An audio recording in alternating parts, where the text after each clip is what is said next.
Hello, welcome to. In this lesson, we're going to be practicing nesting. And I've prepared some CSS so that we can visually understand nesting and how it works.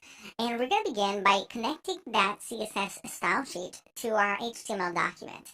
So let's go ahead and begin there. Let's make a link, and you do that with the link tag to create link. And then we're going to type REL, which stands for relationship.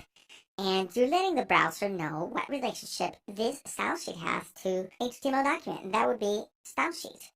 Let's go ahead now and put the reference to the index.css.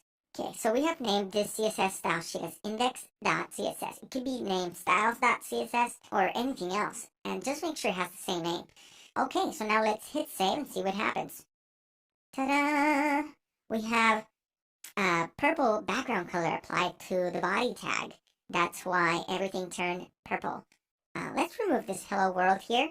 And now we're going to play with nesting. So I'm going to create a div element. This is the most common element that is used on HTML. And this element doesn't have any semantic meaning. It is pretty much for any content that you want to divide from other content that you're not sure if you should use other semantic tags for. And as you can see, I created this div element with an opening tag and a closing tag wrapped by the body opening tag and the body closing tag. So it's a child of the body. Now let's add a class by typing class equals, in quotation marks, I'm going to put white. And now you're going to see that this element has a white background, it has a width and a height. This is because in the CSS, I have applied a style to any element that has the class of white. So think of white or a class as a cell phone number that the CSS can call and then attribute styles to any element that has that class. And similarly, there is an attribute called ID.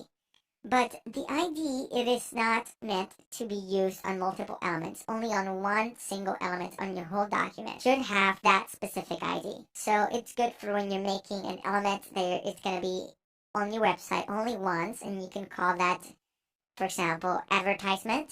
And then in the CSS, you can style that. Also, JavaScript uses IDs to communicate with elements. So we're going to leave this as class of white. Okay, I'm going to make another element here. And I'm going to call it div class green. All right, so now we have two elements, and as you can see, they're not inside each other, they're next to each other, and that's because they are siblings.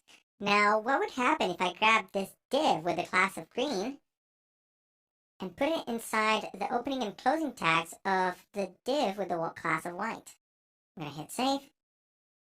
All right, there we go. Now that green div is visually also inside of the other element. It is wrapped by it. Okay, so I'm going to create proper indentation here so that we can visually understand what's going on. And now you can pause this video, go in here, and create another div inside of the green div that has the class of red. I'll wait. All right, that should look something like this. Ta-da! Perfect. I love it. Let's create more elements here. If you like, feel free to play around however you want with this. These are the only three classes that I have styled, so stick to those three classes there, the white, green, and red. But you can have multiple elements. And you can keep doing the same thing for all of them. Pretty fun. Feel free to play around with these elements, and see you in the next lesson.